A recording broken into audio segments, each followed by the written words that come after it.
Hey there folks, this is GreenyXI, welcoming you right back to Let's Play Higurashi. This is episode 82, and last episode we finished off chapter 4 and we saved Inugai?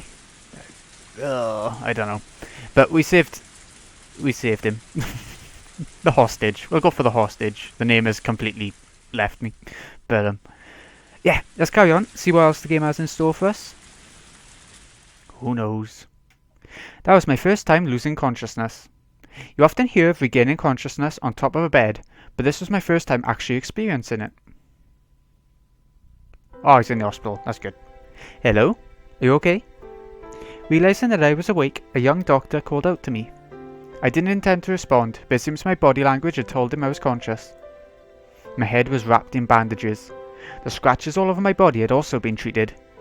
My sense of pain also returned with my consciousness, causing me to groan from the intense pain shooting all throughout me. Don't try to get up. Just stay lying down, please. It seems that you took quite a few blows to the head. I want you to stay rested so we can monitor your condition for at least the next 24 hours. Where's this? This is my clinic. Pleased to meet you. My name is Irie. I remembered that this young doctor was the one in the car headed the opposite way earlier. Is there somebody here? Where's Suishi-san? Ah, I'll call him over. There's no smoking inside the clinic, so I had him smoke outside. Good, that's good. Dr. Irie left the room to go call Uishi. The scenery outside the window was tinted with gold. The pouring rain had stopped, with the voices of the Higurashi heralding the cooling temperature. I felt that the tone of the Higurashi's voice was comforting. Eventually, I could hear heavy footsteps coming closer, which I reckoned to be Uishi's. The fog that was enveloping my head slowly faded back to reality. What had happened since then? What had happened to the boy? What about the reinforcements from Tokyo? The door to the room flew open, allowing Dr. Irie and Uishi to enter. So there's no serious damage, is there? I can't promise that.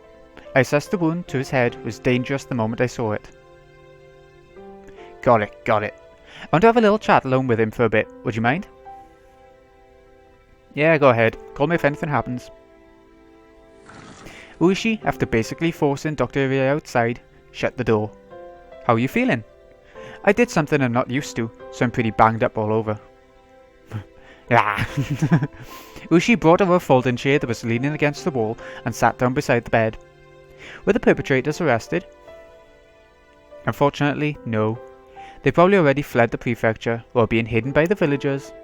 Well, we won't let them get away. What about the minister's grandson? They're taking care of him at the station, but your colleagues from Tokyo are rather insistent that nothing be recorded. Shige-chan doesn't like that too much. The kidnapping was a confidential matter, so his custody was also probably being kept under wraps. How the kidnapping of the minister's grandson would be handled, how it would be covered up, treated like it never happened, would be handled by the brass. If this case ended without the nation going into an uproar about it, then our job had been done. The possibility that the minister negotiated with the perpetrators couldn't be ruled out, but something like that was no longer my concern. My role in this case was over. Sorry for the trouble. You must think that public safety is rather unseemly placed, don't you? No. We all work on the government's dime. Uishi laughed boisterously. When we first met, I was somewhat prejudiced against Uishi, but now that feeling was gone completely. It would be more convenient for us if this case was handled properly instead of being hidden away. If that happened, we would be able to have something to go at the Sonzaki family with, since they were behind it all. But yeah, in the other 3 arcs, I always thought Uishi was a complete twat. He was made out to be sort of villainous, and, you know, to get the information he would do anything. But then you see him in this arc and he's really good at his job and everything. He's pretty much the person who was there to save the boy. You know. Well, if we just start poking around, we'll get all sorts of pressure put on us though. What a mess. Are you going to continue the fight against the Sonzaki family after this? Nah. There's all sorts of dark rumours swirling around them, but it's not like I have a personal grudge. It'd be wise not to step on any toes here. Yeah, you'll never be back in Hinamazawa. Never. Uishi laughed happily, and I couldn't help but laugh along. Oh, that's right. There was word at the station from the prefectural police. Your colleagues arrived at Nagoya and are driving up here right now.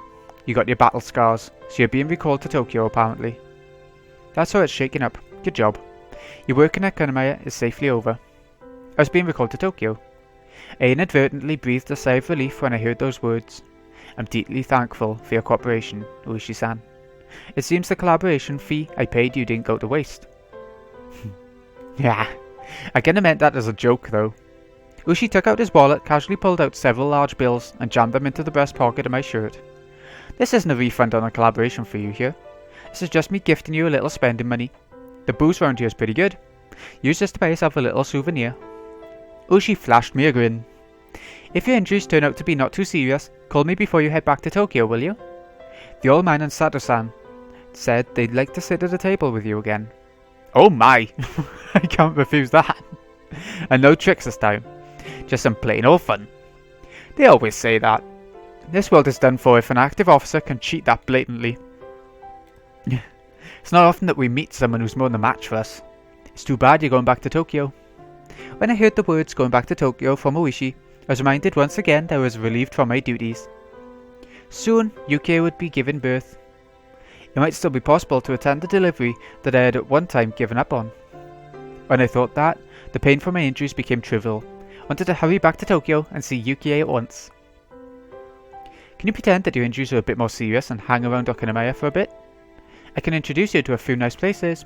Of course, I won't make you pay for everything. I'm terribly sorry, but I'll have to take a rain check on that. My wife is due to give birth any day now. I want to hurry back home. Oh my, I didn't know that. Then you shouldn't be hanging around here. You have to hurry back home? For a while after that, Uishi asking all sorts of questions about my wife, teasing and bantering with me.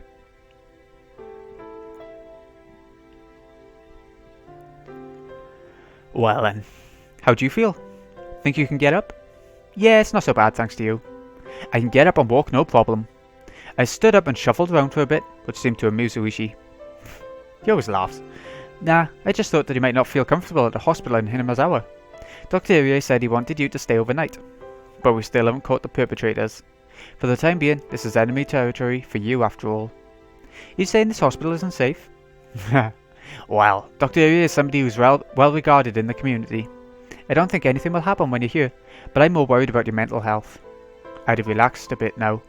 I had relaxed a bit now that things have progressed this far, but it was exactly as Uishi had said. When I realised that this was enemy territory, I suddenly felt uncomfortable. With the only thing left for me to do was leave, the chance that I would come to harm was logically fairly low. But that didn't mean I was completely safe. That's right. If I'm just going to be lying down, then doing it in a hotel bed won't be all that different. Right. I also think that's for the best. At that moment I caught a glimpse of the clock over Uishi's shoulder. It was the evening. The hours when I could call Yukie at the hospital were almost over. I wanted to tell her as quickly as possible that I would soon be back at her side. I want to call Yukie at the hospital. Is there a public phone in the lobby? Aha! You newlyweds are all like this. If I recall correctly, there's one by the register. I'll be waiting here, so go ahead. Uishi, laughing while saying that he was jealous, opened up the window and pulled out a cigarette even though he was in a hospital room. You git! Appreciative at how considerate Uishi was, I set out to the lobby to find the phone. Yeah, he's considerate alright, spreading the smoke around a hospital, bloody hell. The lobby was just a short distance down the hallway from the hospital room. I thought that this hospital was a bit too grand for a village like this, but of course, it was nothing compared to the general hospital Yukie was admitted to. Running inside a hospital wasn't the best of manners, but calling hours would soon end, so I dashed over in a hurry, from one hospital to another. There was nobody else in the lobby. It may have been the evening, but there was nobody at the reception desk. Well, this might actually be lucky for me. I wasn't planning to have a conversation to feel guilty about, but it would still be embarrassing to have someone listen to the conversation between me and Yukie. Taking a quick look around, I soon found the payphone. Digging around in my pockets, I grabbed a few coins. I was calling Tokyo from here, so I would burn through this amount fairly quickly. I picked up the receiver and inserted a coin, then dialed the number for Yukie's hospital, which I had completely memorised at this point. Where? Where? Where? The number for Yukie's hospital had a lot of 8s and 9s, so dialing it in inevitably took some time. Normally, it wouldn't be a big deal, but currently, any time was precious. However, I felt that something was strange as I was dialing in the number. I don't know exactly how to put it, but it was as if the receiver was too quiet. That unique white noise from the telephone line wasn't there. Somehow, I felt that I wasn't getting any feedback from the phone. Without feeling the response, I hung up the receiver to try again. The coin popped out from the return slot. I reinserted the coin and began dialing once again, but the receiver was still dead silent. What's this? Is it disconnected? While I was wasting time like this, the amount I had to spend talking with Yukie shrunk. I began to feel needlessly impatient. Excuse me. I felt the presence of someone on the other side of the glass, so I called out. There was an immediate response, and a man who seemed like a pharmacist came over. Yes, how can I help you? Pardon me, this phone seems to be acting a little strange. Could you take a look at it? The man came over and tried testing various things with the receiver pressed to his ear. Come to think of it, this was someone who worked at the hospital, not someone from the phone company. Just as I didn't know much about phones, neither would he. Huh? What's this? The man held up the cord that connected the phone to the wall. Oh. It was completely severed. Wouldn't you realise? What the heck is that? Well, this is a dilly of a pickle. Can't do anything with this until somebody from the phone company comes and fixes it. If you're looking for a phone, do you want to use the one in the office? I didn't want the people in the hospital office around while I was talking. Is there another payphone close by? Yes, see. If you leave here and follow the road, you'll come out into the shopping district. I think there's a smoke shop on the corner around there. If you head that way, you should be able to find one soon enough. A smoke shop? Okay. I was dressed in a hospital gown. I was wearing sandals on my feet. My head was wrapped in bandages. Just looking at me, you could tell I was a hospital patient. No matter how you looked at it, I was not dressed to be wandering outside. But that's where the impetuousness of youth came in. Choosing the chance to talk to Yukie for even a little longer, I headed outside in my current state. Follow the road to the shopping district. Should be able to find one soon enough. With only those 2 lines as my guide, I ran outside the gates of the hospital. With the village nestled in a valley, when the sun set, it got dark quickly. The sparse streetlights lit up enough to start attracting moths. The Higurashi, knowing the time for their chorus was soon at a close, redoubled their fragile cries. Finding the payphone wasn't as easy as the person at the hospital had suggested. Was it still up ahead? Did I miss it already? Was I just getting farther away?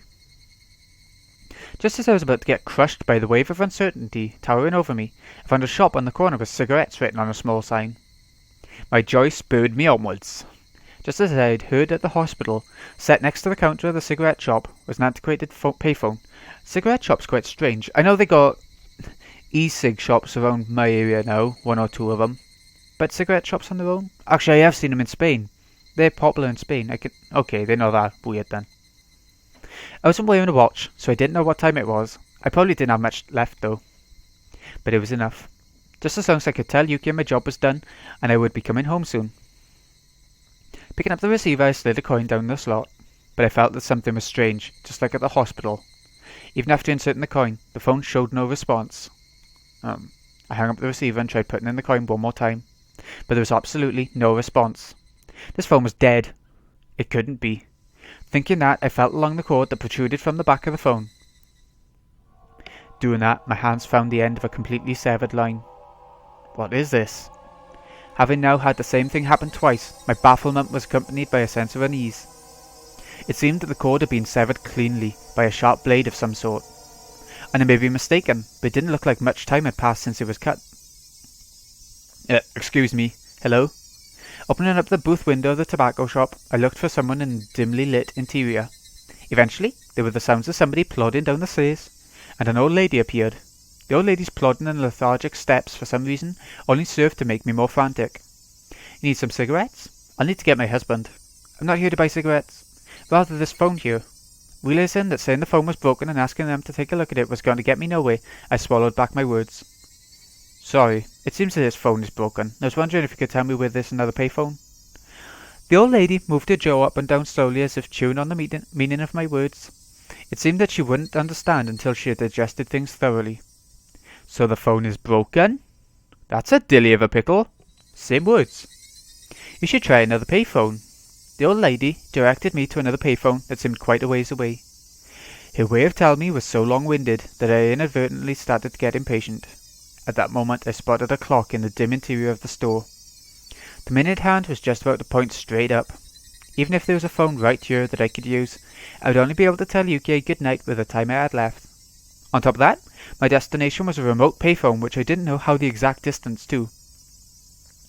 If I was of a normal state of mind, Deciding to give up the phone today would have been the natural thought process. But at that moment, I'd become somewhat stubborn for some reason. Unable to use the phone in the hospital, and coming out here and still being unable to use one. There was no mistaking that I had become quite insistent on using a phone. Thank you very much. I'll try looking for that phone booth. Refusing her offer to draw me a map, I left the tobacco shop. Okay, we'll try again then. According to the old lady, even though the phone booth was quite far away, it would be easy to find. If I just followed this road straight down, I'd eventually find it. Sandals flapping as I ran, I couldn't help but laugh at myself. I'll admit that I was quite steadfast about calling Yukie, but there were days when I was tired or busy when I couldn't call her. Even today, my entire body was covered with injuries and I was dead tired. On top of that, there wasn't much time left. It wouldn't be strange at all if today was one of those days I didn't call her. But, having twice been foiled trying to call her, had I become hot-headed about it? Was I like a dog who was being told to stay with a piece of food dangling in my face? What am I doing? Even so, I somehow couldn't quell the uneasy feeling sitting in the pit of my stomach. It was like that with the hospital phone, and the same with the one at the tobacco shop. Both cords were definitely not severed from being frayed by long years of use. The clean cuts indicated that someone had taken something sharp and deliberately cut them. But who? And for what reason? The more I thought about it, the uneasier I felt, so I tried to push the thought aside. How much had I run so far? The scenery around me was no longer that of a shopping district, with residential buildings scattered about the lonely road. The surroundings had already grown dark. I was blatantly out too far for a quick phone call, and it was quite obvious I was far removed from the hospital. I recalled the clock I saw at the tobacco shop. It might almost be time. I'd run for quite a bit, so my breathing had grown quite ragged. If I just wanted to hear Yukie's voice, I could have just thrown away my reservations and borrowed the phone in the office. I regretted it a little. Well then, was it about time to give up? Just when I thought that, I saw the light in front of me. I had finally found it. It was a phone booth. Oh, okay, maybe this one's okay then. It seemed that the light in the phone booth had recently been changed, as it shone with a vivid white light. Although in the gloom of Hinamizawa, it was nothing more than a gathering spot for moths. But in any case, I'd finally found it. As my hand touched the door of the phone booth, I realised that I was breathing and sweating heavily. I didn't know what time it was right now, but even if it was just for a moment, I might be able to get in touch with Yukie. Since I had spent all this effort getting here, turning back without even giving it a try was out of the question. Before I picked up the receiver, another wave of uneasiness washed over me. I was worried that this phone cord might be severed as well. How was the cord in this phone booth? Squatting down, I followed the bundle of cables as I ran along the corner into the ceiling. At a glance, nothing was out of the ordinary. I ran my fingers as far as I could along the line to check it out. The only thing they found was a thick layer of dust. Nothing out of the ordinary. I wondered if it was popular in Hinamizawa to cut the cords of payphones as some sort of tasteless prank. It might be prudent to talk to Uishi-san about this later. Even if it was nothing more than a prank, it was still vandalism of public property. In any case, this one was fine. This time. Pulling out a coin from my pocket with one hand, I picked up the receiver with the other. But this time, before the receiver even reached my ear, I felt something was off. The receiver was light. It was more than a slightly unpleasant feeling, it felt almost sickening. To verify the source of my displeasure, I peered at the receiver in my hand with a measure of reluctance. What the hell is this? The coiled cord that connected the receiver to the rest of the phone had been ripped apart, the tip of the cable swaying in the air. It was all I could do to restrain myself as a raw and unpleasant feeling worked its way up the small of my back. It was a type of dread. At that moment, I heard the crunch of somebody stepping on gravel. Uh-oh. The light was reflecting off the glass walls of the booth, leaving me unable to see outside into the darkness. I steeled myself and stepped out of the phone booth. The inside of the booth was lit with that strong light, which might have made it warmer in there. Just stepping outside, I could feel a chill wash over me. And there was the silhouette of a person. A small silhouette. Yeah. The long hair of that silhouette was blown about by the cool breeze. It's Rika! Injured people shouldn't be sneaking out of the hospital. Somewhere in my head, I knew who this girl was. I didn't have any basis for it, but I knew that she was that girl. Right, Akasaka? She, Rika Fude, said that almost like it was a warning. Did you do this to the phone cord? Her expression remained unchanged, and my question was left unanswered. In other words, no response. Regardless, I felt that she had affirmed my suspicions. Why would you do something like this? Why? The last word had a tinge of anger behind it. I frantically tried to smooth things out, but she didn't seem very afraid. There's nothing that can be done. Huh? I interpreted her words as meaning that I wasn't going to be in time for calling hours at the hospital. But thinking about it, that would have been a strange thing to say. Why would she know something like that? I could take what she had said to have any other meaning. She just stood there like a mannequin, not even moving an inch. Almost to the point that if the wind wasn't occasionally rustling through her long hair, there'd be the illusion that time had stopped. I know very well that you think I'm disgusting, Akasaka. Well? Huh? No. That's not true. My denial came out almost like a bad piece composed for a poetry slam. But her words were right on the mark. I had always felt something ominous and uncanny about her. Not disgusting, that's a bit of a strong word. Ever since her strange threats at the shrine. Hee? She noticed that my expression was contrary to my words, seemingly laughing at the gap between them. Akasaka, you coward. Oh, God. I'm not a coward. Being laughed at by this small child didn't sit well with me. So I said that. Even if you find another phone, it's too late. Sigh. That's right. She didn't even have to say it. I was absolutely too late. I might have already missed calling hours even by the time I reached the phone booth. I was too late. I had no option but to give up for today. Once I decided that, my unhealthy obsession with phones suddenly faded. Even I thought this was strange that I was that obsessed. That strange obsession now gone, I began to laugh at how hopeless I was.